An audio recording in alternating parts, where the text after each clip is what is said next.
હવે રજૂ કરીએ છીએ પ્રાસંગિક, જેનો વિષય છે પશુધન વીમા સહાય યોજના. સંપાદન અને પઠન અશરફ નથવાણી.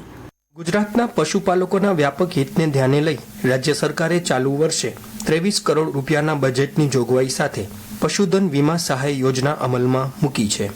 પશુપાલકોને આર્થિક સંરક્ષણ પૂરું પાડવા શરૂ કરવામાં આવેલી આ યોજના હેઠળ પશુપાલક વીમા કંપનીને માત્ર 100 રૂપિયાનું પ્રીમિયમ ચૂકવીને પોતાના પશુનું વીમા કવચ મેળવી શકશે.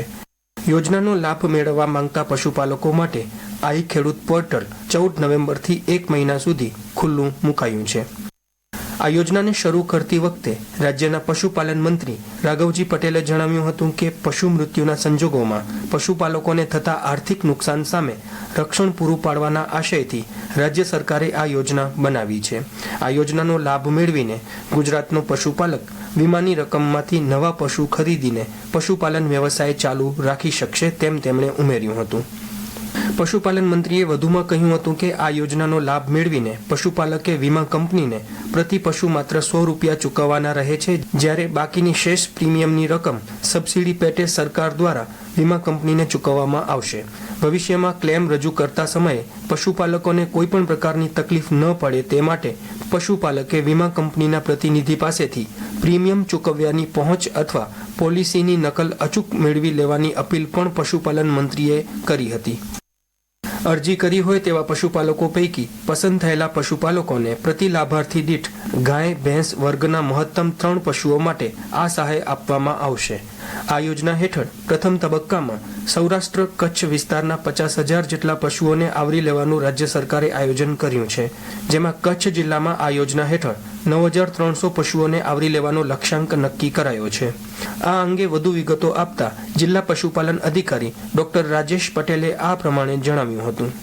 ગુજરાત સરકાર દ્વારા તાજેતરમાં પશુધન વીમા સહાયની યોજના લોન્ચ કરવામાં આવેલ છે, જેમાં કચ્છ જિલ્લાના 9,300 પશુઓને પશુધન વીમા સહાય યોજના હેઠળ આવરી લેવાનો અમારો લક્ષ્યાંક છે.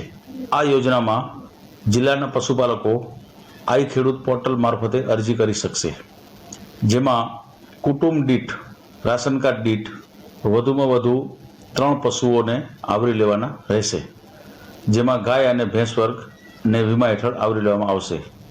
અને આ યોજનામાં 1 થી 3 વેતરના પશુઓને યોજનામાં સામેલ કરવામાં આવશે, જેમાં પશુપાલકોને પ્રતિ પશુ 100 રૂપિયા ચૂકવવાના રહેશે. બાકીનું જે પ્રીમિયમ છે તે કેન્દ્ર સરકાર અને રાજ્ય સરકાર ભોગવશે. તો મારા કચ્છના સર્વે પશુપાલકોને અપીલ છે કે આ યોજના આઈ ખેડૂત પોર્ટલ મારફતે આપ અરજી કરી શકશો, જે 14/11/2024થી આઈ ખેડૂત પોર્ટલમાં અરજી કરવાનું શરૂ થઈ ગયું છે અને 13/12/2024 સુધી આપ અરજી કરી શકશો. અરજી કરવામાં પશુપાલકોને રાશન કાર્ડ અને તેમનું આધાર કાર્ડની જરૂર પડશે. અરજી કર્યા બાદ તેમની પ્રિન્ટ જે તે તાલુકાના પશુ ચિકિત્સા અધિકારી સરકારી પશુ દવાખાને દિન 7માં અરજી રજૂ કરવાની રહેશે. ઉલ્લેખનીય છે કે પશુપાલકોને પશુ વીમો લેવા માટે પ્રોત્સાહિત કરવાના ઉદ્દેશ્ય સાથે ભારત સરકારના નેશનલ લાઇવસ્ટોક મિશન હેઠળ પશુપાલકોને વીમા પ્રીમિયમમાં સબસિડી ચૂકવવામાં આવે છે. ભારત સરકારની સબસિડી બાદ થતા પશુપાલકોના ભાગે આવતી વીમા પ્રીમિયમની શેષ રકમમાં ઘટાડો કરીને વધુ સહાય પૂરી પાડવા રાજ્ય સરકારે પશુધન વીમા સહાય યોજના અમલમાં મૂકી છે.